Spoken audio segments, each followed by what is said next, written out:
Dan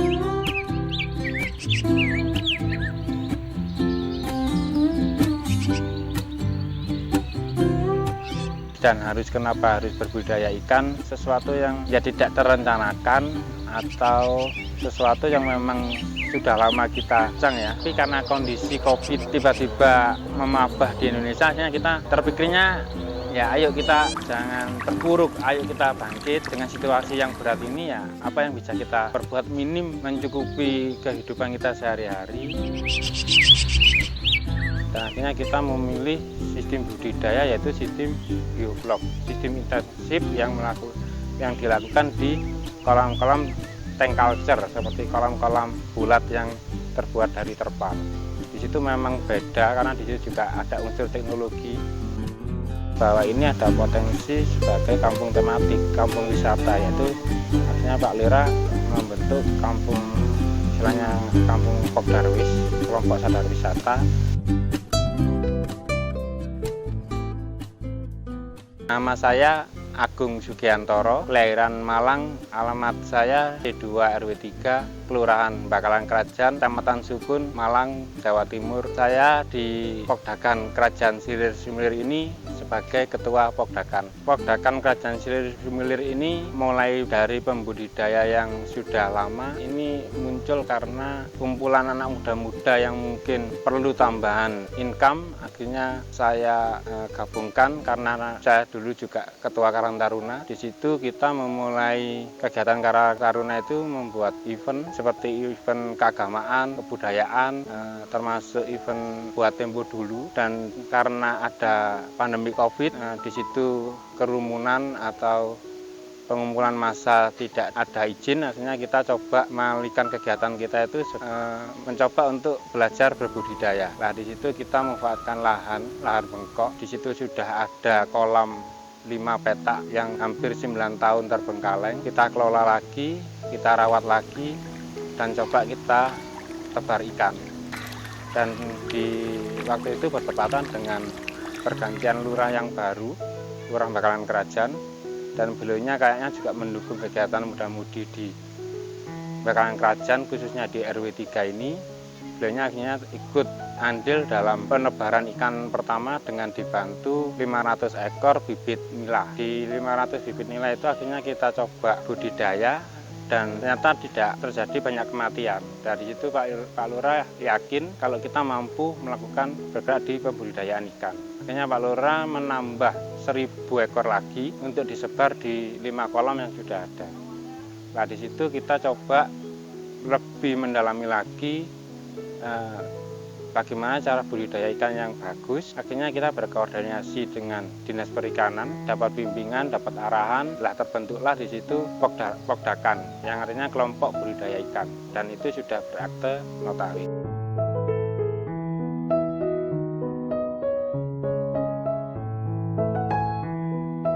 Dan akhirnya kita memilih sistem budidaya yaitu sistem bioflok, sistem intensif yang dilakukan di kolam-kolam tank culture seperti kolam-kolam bulat yang terbuat dari terpal. Di situ memang beda karena di situ juga ada unsur teknologi, beda dengan budidaya yang kolam beton, kolam tanah. Jadi kita memang beda cara berbudidayanya. Di situ kita pelajari pelan-pelan sambil jalan, akhirnya kita sudah menemukan SOP yang bagus bagaimana cara berbudidaya ikan di kolam tank culture seperti ini dengan sistem bioflok. Dengan kita menggunakan kolam terpal, masyarakat tidak harus menggali, membangun kolam, tapi tinggal beli terpal, ditaruh di pojok halaman, di dalam rumah, atau di lahan-lahan yang tidak terpakai. Dari situlah akhirnya banyak masyarakat yang merespon. Di situ Pak Lurah melihat bahwa ini ada potensi sebagai kampung tematik, kampung wisata, yaitu akhirnya Pak Lurah membentuk kampung istilahnya kampung Pokdarwis, kelompok sadar wisata, buat nama Kampung Nila Lilir. Kalau kita lebih memperdalam di sistem budidayanya, di situ ada seksi pemasaran hasil panen, ada pengolahan hasil panen, ada yang bagian untuk alat-alatnya berbudidaya juga ada, teknisnya berbudidaya juga ada. dengan adanya struktur-struktur itu kita lebih mudah untuk menjalankan proses sedikit demi sedikit. Jadi kita sudah tahu nanti kalau ikan nggak laku untuk konsumsi ya kita olah. Kita pengolahan juga 3 item, abon ada, kita bikin kayak siomay, kerupuk nila, dan juga kita ada juga di Pok Darwisnya kita membuat batik kampung nila juga ada, cenderamata juga ada. Anggota sekitar 36, kalau titik kolamnya hampir 58 kalau nggak salah. Cuman kalau tingkat kelurahan kita hampir 80 titik.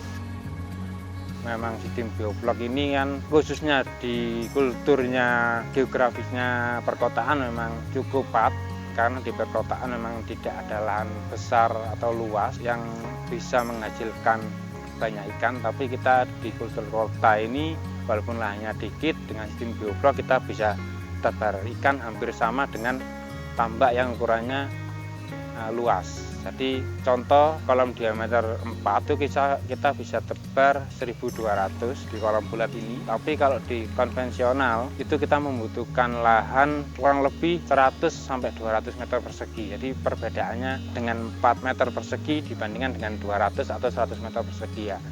Itu yang membuat kita juga menjadi inovasi berbudidaya ikan yang mungkin lahannya sempit menghasilkan ikan yang banyak. Ya, kita alhamdulillah kemarin juga ikut lomba inovasi tingkat nasional. Kita masuk top 45 se-Indonesia. Kalau Tamadya Indonesia kita nomor 8. Kita 8 besar. Nah, itu menunjukkan bahwa inovasi ini memang kalau memang diseriusi memang efeknya memang positif untuk situasi yang mungkin sekarang tanah agak sulit di perkotaan.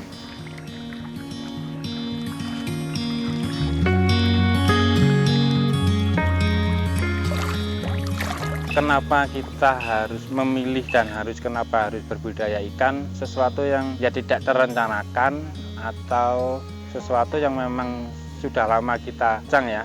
Bukan sesuatu yang memang kita pikirkan lama, tapi karena kondisi COVID tiba-tiba memabah di Indonesia, kita terpikirnya ya ayo kita jangan terpuruk, ayo kita bangkit dengan situasi yang berat ini ya, apa yang bisa kita perbuat minim mencukupi kehidupan kita sehari-hari.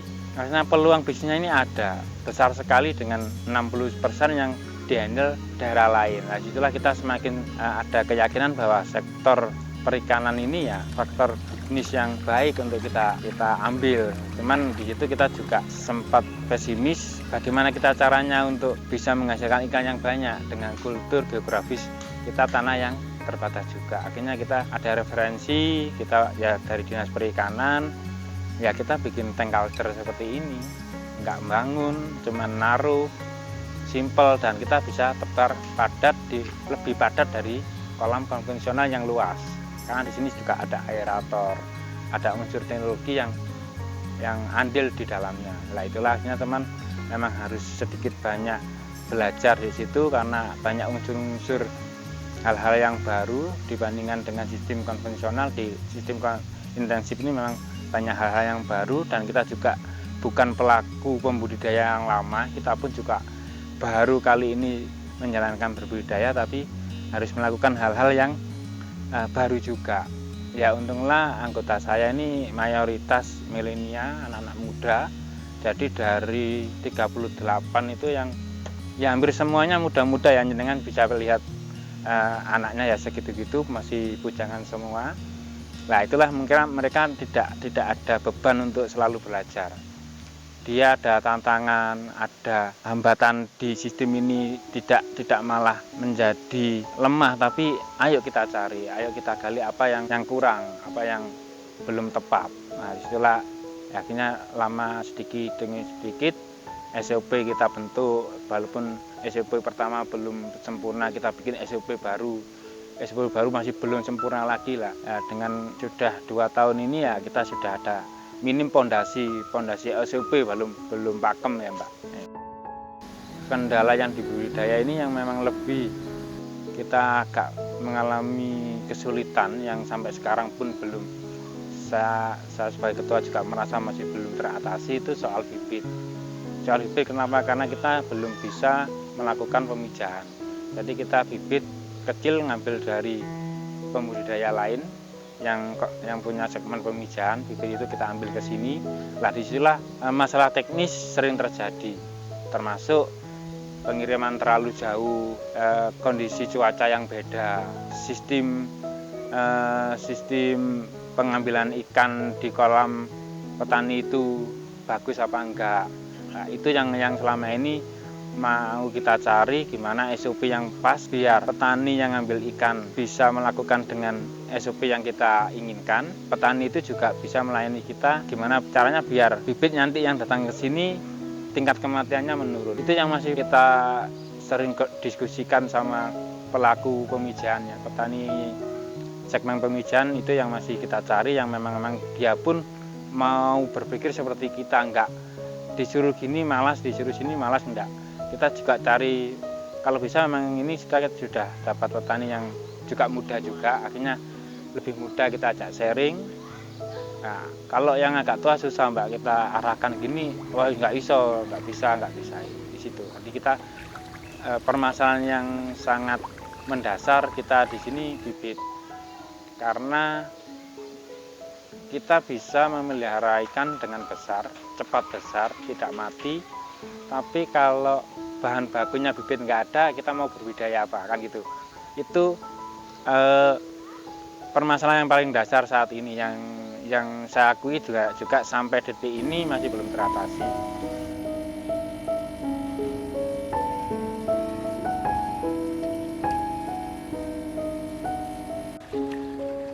Bagian pemasaran memang sebetulnya kita sebagai anggota semuanya menjadi anggota pemasaran, karena kita punya konsep pemasaran ini memang kita petani, kita yang menjual.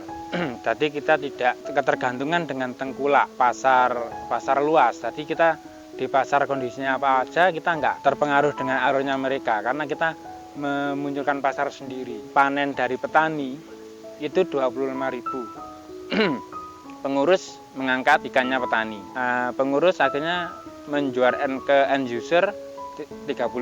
Petani ini habis ditebas ikannya ke pengurus, dia bisa juga memasarkan ikannya sendiri ke end user dengan harga 28. Ngambilnya kemana? Ke pengurus. Jadi petani itu istilahnya bisa menjual ikannya 2 kali. Dijual ke pengurus 25, dia mau mengecer lagi ke end user ikannya sendiri 32, ngambil ke pengurus 28. Jadi dia keuntungannya 2 kali. Jadi ditebas, ikannya ditebas, terus dia ada pesanan ke end user, dia ngambil lagi ikannya, dijual 32, tapi mengambil ke pengurus 28 lah. Berarti kita memang anggota kita dituntut juga untuk berani memasarkan juga. Melalui apa ya, media online, melalui Facebook, IG, historinya di WA itu. Kita waktu panen, kita bikin video, kadang-kadang kita bikin buat status WA, kita upload di Facebook masing-masing lah. Disitulah pemasaran kita, kenapa kita tidak terpengaruh dengan pasar lain. Hasil terbagus kemarin kita panen 3 kintal, 2 hari habis 2 kintal. Ya online seperti itu, ngejar 5 kilo, 2 kilo, 3 kilo. Tapi semua anggota punya pelanggan sendiri-sendiri, akhirnya ya habis selama 2 hari. Menghadapi pandemi COVID ya memang yang kita lakukan yang paling mudah ya kita menciptakan ketahanan pangan. Karena dengan kita bisa makan, perut kenyang, mungkin cara berpikir kita menjadi positif kan gitu. Kalau orang lapar, mau diajak diskusi susah, mau diajak bekerja keras susah ya memang dasar fondasinya ya ketahanan pangan itu harus kita ciptakan, bagaimana kita bisa makan kan gitu ya. Kalau memang kita tidak bisa bekerja karena keperbatasan kegiatan ya kita menciptakan makanan itu dengan bercocok tanam, memelihara ikan ya, inilah bentuk dari kita menciptakan ketahanan pangan walaupun mungkin lingkupnya masih satu keluarga atau satu kampung, bisa meluas lagi satu kelurahan gitu. Tapi memang ketahanan pangan pun bisa dilakukan per individu atau per kelompok kecil ya. Ya memang ketahanan pangan memang cara yang terbaik untuk menghadapi pandemi COVID, dan kita akhirnya bisa ketahanan pangan terpenuhi. Kita berpikir positif, kita berinovasi, malah ketahanan pangan itu yang akan memunculkan sesuatu yang baru yang bisa ya kayak gini. Karena COVID kita bisa di sektor bisnis, karena ya COVID itu tadi ketahanan pangan, tapi kita kan nggak ada wacana untuk ini menjadi bisnis, tapi di awalnya kan kita menciptakan ketahanan pangan, tapi karena progresnya bagus, peluang bisnisnya bagus, bisa kita manfaatkan di lahan kita yang kecil ini ya itu akhirnya ini menjadi bisnis yang malah menjadi penghasilan anak-anak ini sekarang. Ini terakhir ini kita sudah coba manajemen yang bagus, kita bikin aplikasi, satu hari kita omset, baru 2 hari ini kita coba rekap itu, satu hari kita 1.700.000 omset kita.